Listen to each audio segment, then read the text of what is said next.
for joining us again for another 406 Tech Talk. Today we're going to talk about probably the most important thing in the K-12 classroom, and that is classroom management. Mm-hmm. One of the areas I feel like I spent thousands of dollars in college hoping that I'd come out and learn, and the only thing they don't teach you in college. Yeah. There's no way to learn it really except for real life. So. Yeah, there's lots of theories, but... In college, I had a professor who talked about, the word management sounds very structured and rigid, like you're managing things or items. And so the idea he conveyed was that it's really focusing on the learning. What things can you do to help increase the learning? And that's whether that's engagement, student behavior, those types of things. Really the focus is on getting the maximum out of the lesson and the time you have with students. So I think that's what it means to me, is to maximize, with those different procedures and workflows and things you do as part of your class or your lesson. Mm-hmm. Yeah. What about you? You're kind of in a unique position this year because you actually get to do classroom management. And not that we don't when we go model in classrooms or visit or help out, but when you're actually in charge of a classroom, it takes on a different meaning. What do you think? Well, it's only taken me 14 years to figure it out. It's definitely been a learning curve, but just having expectations and then a routine, even for high school kids. So they know every period when they come in, they go to the bell ringer right away. And even if I'm not present, they know exactly what to do. And then just mutual respect at the high school level is really important, I think. I completely agree with you. And you taught high school, you taught middle school, I taught elementary, and I think a lot of those same ideas are true. It's having relationships with your students so that they know that when you ask them to do something, they can trust you. It's purposeful. Exactly. Yeah. You all know your roles in that. And also, in order to get that to happen, a lot of front loading has to take place on our part about what we expect out of the students, how we want them to act, how we want them to look, sound, wherever we may be, and practicing that, giving them a chance to actually get good at that. And what they can expect from us, I think, is important too, because and I know in middle school, they would call you on it if you strayed from routine, if something had to be out of order or wasn't, the way it was supposed to be or they were used to, they were the first to bring it to your attention. So, what they can expect from us and then our expectations for them. Expectations, I think, is huge. So maybe more so than classroom management, classroom expectations. Yeah. Two-way. Yep. So technology-wise, when you throw technology in there, how does that mesh for you guys? I'm just starting to use technology, so I'm thinking it would work for like when they transition in to have it up and ready to go and something they can just go do on their own. Class Dojo, emailing parents, being able to use more than the telephone. It allows you to be able to help kids on all levels, doing all the things that they need to do on their own appropriate level by using different interactive tools. In my case, I believe that technology is a surefire way to make sure everyone's on task.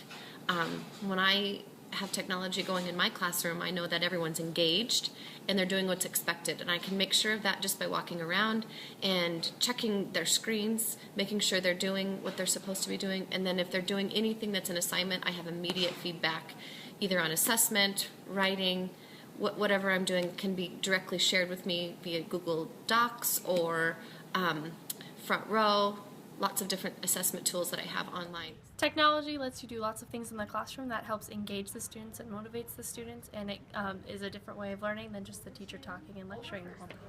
Hi, this is Pam coming to you from Los Angeles International Airport.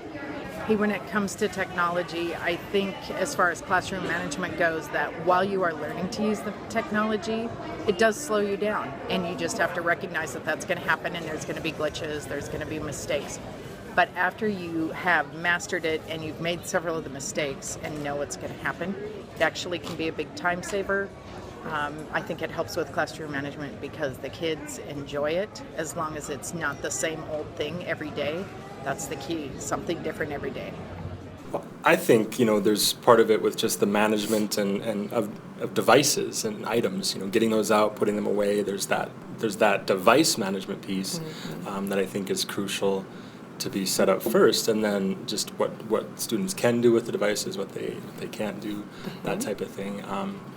Even just getting the devices out there's a management issue of, get them out safely. We've seen some really successful rollouts in classrooms where they're one-to-one, or maybe they actually roll in a lab or go to the lab. What are some things that you guys have seen where the teachers have really successfully managed the technology with the students? I think Alyssa Gray would be a great one to point out, and looking at the resources she's shared on our Chromebook websites, she has a great rollout system and posters you can use. And I think just, again, that expectation and that relationship she had with her students. Yeah, Alyssa was a master about that. And the thing I think that made her so masterful was she thought ahead, what are all the possible things that could happen, and what can I do ahead of time to make sure that the bad things don't happen and the things that I do want to happen do happen. Yep. So one of the things, and I've seen this across the district, but Alyssa was who I heard it from first, I think, was the 45. So if you're using a laptop or a Chromebook, when you say 45, the students automatically know to tip their screens at a 45-degree angle. One thing I've added on with some primary grades is they still like to sneak their fingers into the keyboard, so we do moose antlers.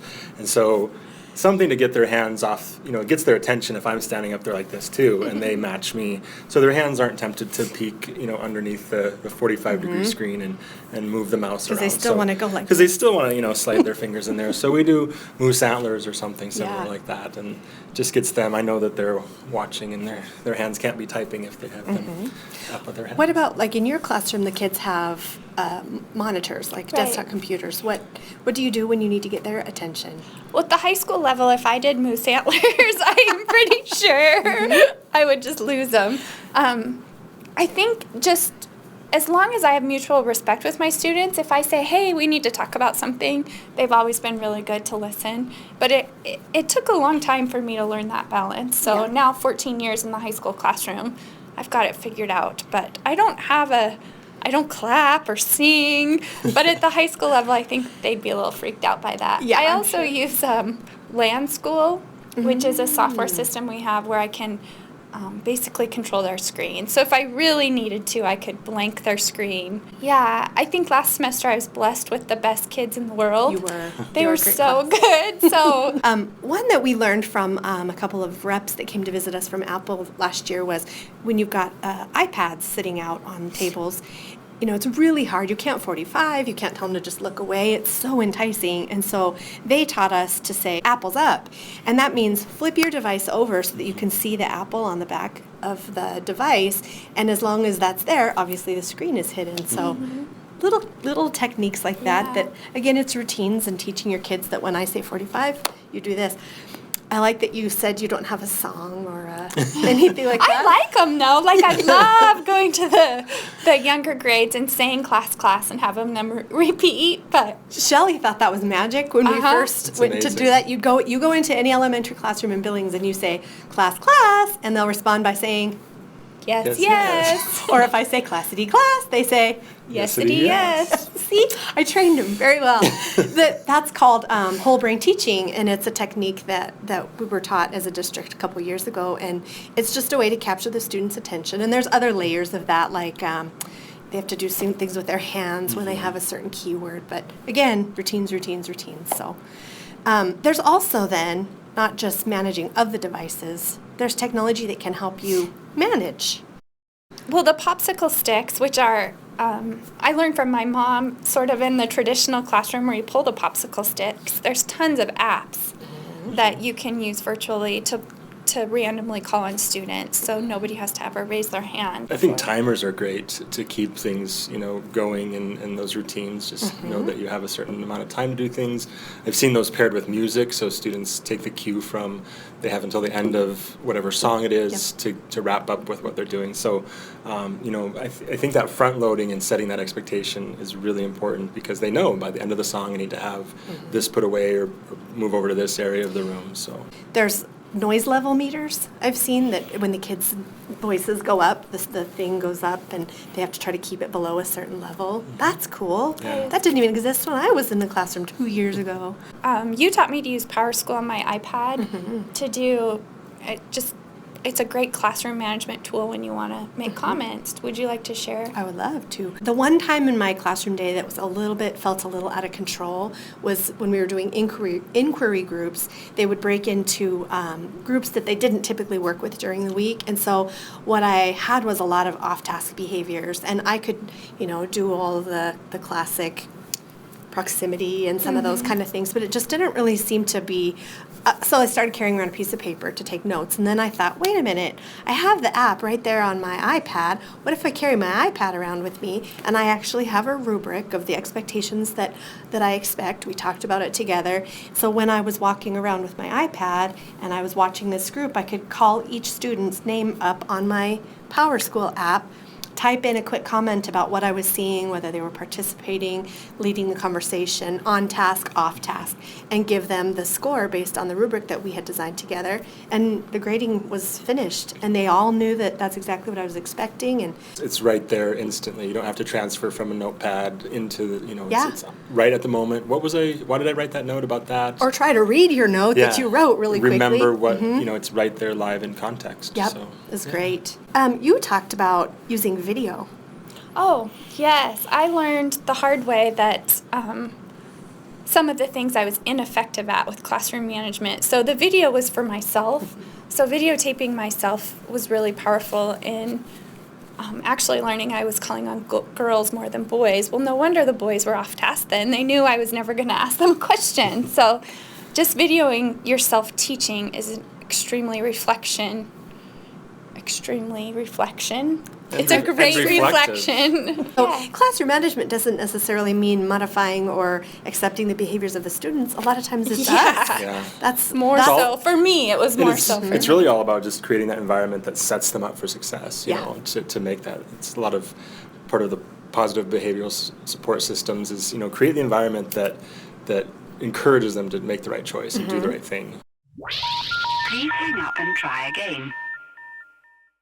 I'm Brenda Koch, and I am a K-12 Executive Director for the Billings School District, and I have the East Cohort, so I oversee the schools in the Heights and half of downtown, and I have the best job in the world. I just love it. So my primary responsibility is supporting the principals in their efforts to make their schools the very best possible that they can, and really I view myself as support staff, and whatever I can do to help them out to make their jobs easier, and to make the teachers' jobs easier, and to help the teachers reach their potential as well, all for the same common goal, which is student achievement and student safety, and that's what we're all here for, is for the kids, and so it's just a great place to be. Classroom management brings in lots of different facets. It starts at the very basic pieces of how does the school function from the school management, and how do kids transition in the building from one place to the next, and staff as well for that matter, to the classroom, and what are the classroom expectations, and how do students and staff move within the classroom, so that you have an orderly environment, but it's still a learning environment. One of the things that's very important through K-12 is that the students and the staff have clear expectations about what that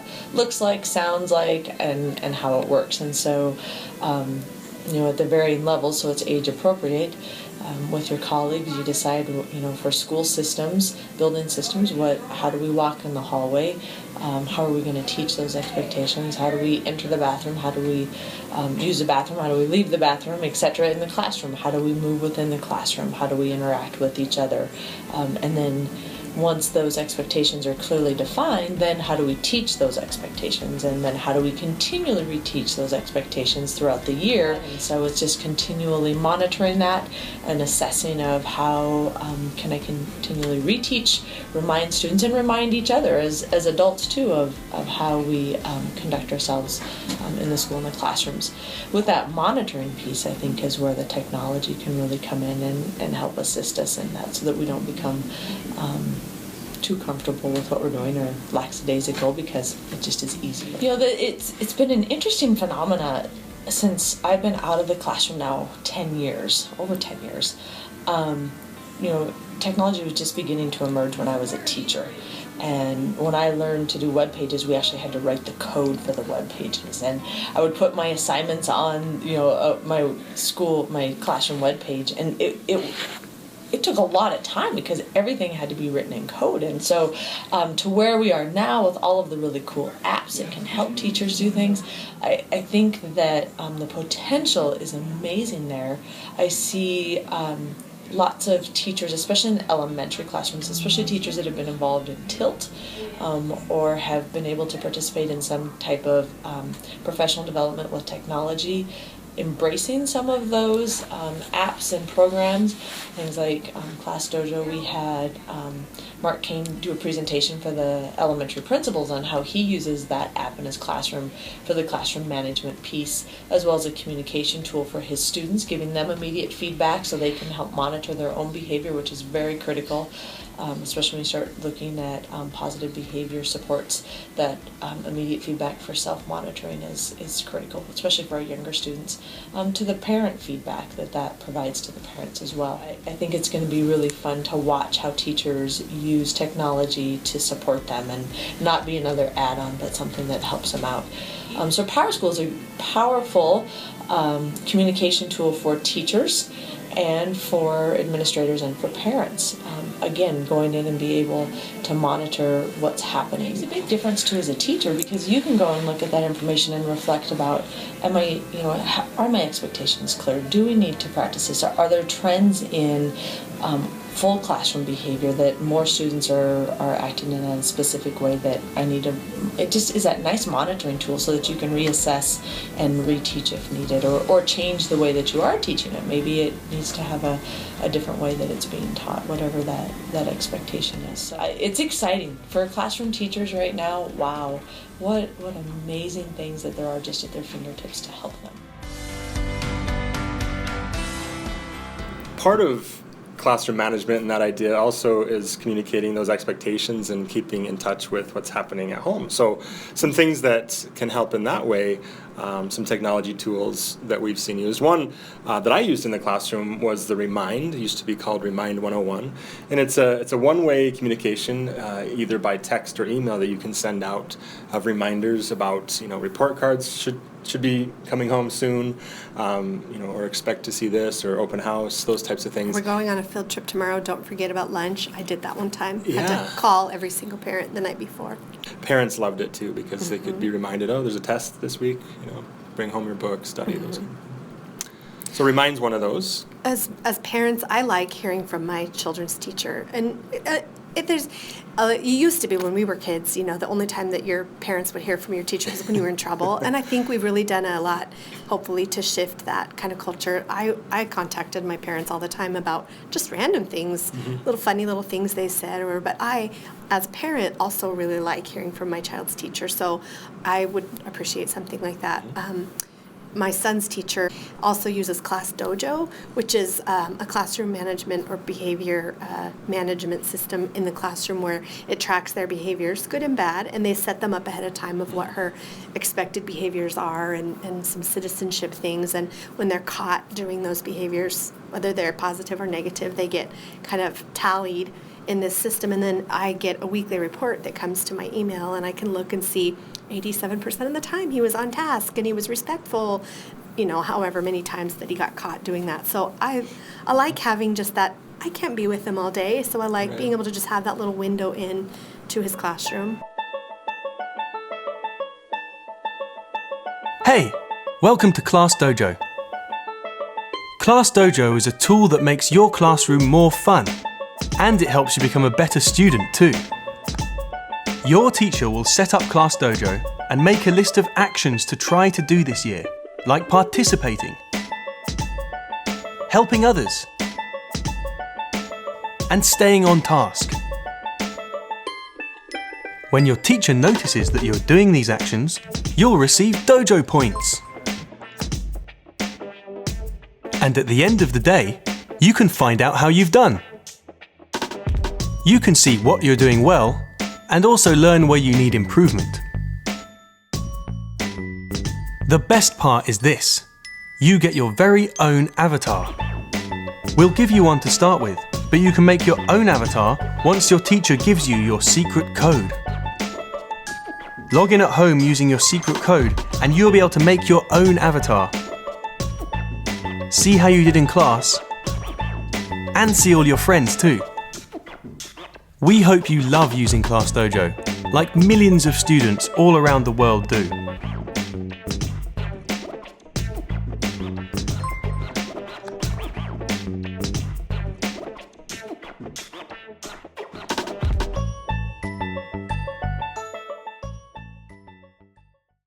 There's also a couple learning management systems that a lot of our teachers use, Schoology and Edmodo, and those function very similar to something like the Google setup that I did.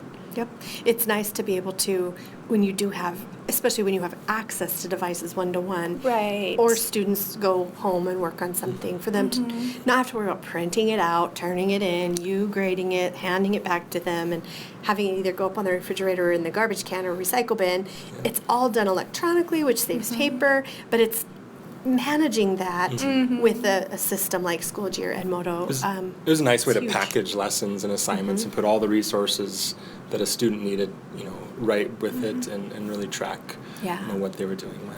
So Jamie Jarvis has done a nice little tutorial, sort of summary on what Schoology is. Hey everybody, how you doing? I want to introduce you to Schoology. Schoology is an online learning management system, and in short, it's a classroom in the cloud. It's a walled garden, and what I mean by that, the only people that are allowed into this course are the people that you give a code to. So it really can be either a blended extension of your face-to-face classroom, or you could go a complete extreme and flip your classroom and put your entire class online, where all your daily assignments, links, readings, discussions, all of those things could be held within Schoology. So there's a lot of different things that you can do within this particular learning management system. This is just a brief introduction. I'm just going to show you a few things here and kind of whet your appetite for what you might think you could use this particular site for in your course. You can see that I've listed out a few assignments here. I've added a folder, a discussion, an assignment that students need to turn in. This I use as an exit ticket for my kids. It's actually a test, but I've just set it up as a way to use it as an exit ticket to make sure they have learned what they need to learn. Also, you can see there's another discussion here. How do you add these things? Well, it's very simple. You go right up to Add Materials, and you simply choose whatever it is you would like to add. It's a very simple, straightforward process. Once you click on one of these buttons, it will take you through a few menus to set up everything you need to get taken care of for your assignment. And in the end, your finished assignment or that you give to your students will look something like this. Here are your directions on what the assignment is. Here is the direction, or here are the directions on how to turn it in. And here's the link that students need to actually complete the assignment. You can see that Joe's student has turned in his work. And this is a teacher screen here, so I would just click on Joe. And in this case, it was just a screenshot they had to turn in. They didn't have to type anything up. And they had to get at least an 85% or better. I see that he got an 89%, so he gets full credit. And any comments that I would want to put in here, they simply go here. And you want to make sure that you check this box so the student will see that feedback. What's also very nice about this is once that feedback goes into play, is you can go over here to the gradebook and you can see how Joe's student is doing. All right, so that's a neat feature in Schoology, is to have that self-contained gradebook also. One thing that you might be thinking right now is, okay, that's all fine and good to get this stuff going, but how do you even create a course? Again, it's a very simple deal. Go up to Courses, and you can see my courses that I already have, and you simply click Create, and voila, your course is set up. Now, if you're a K through 6 teacher, one suggestion I would make is to start small. Maybe just start with a subject, start with English or math, and see how it works for that particular course, and then grow out from there.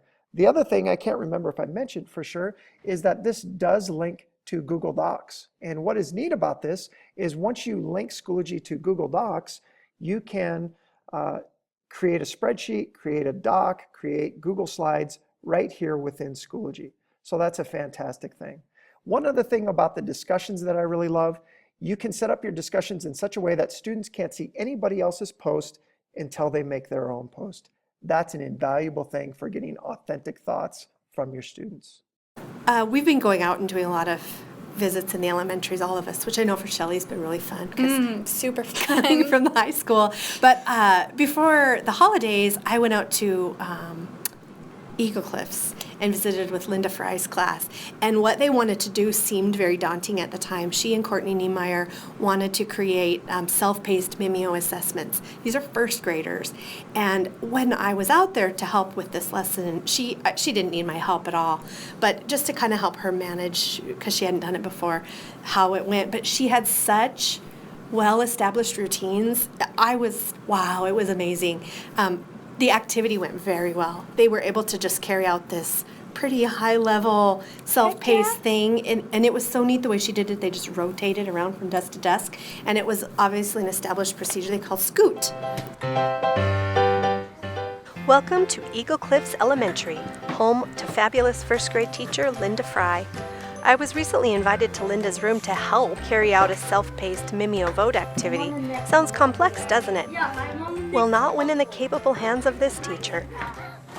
Just like with every routine in Linda's class, this one was well thought out, planned, and practiced to the point of near perfection.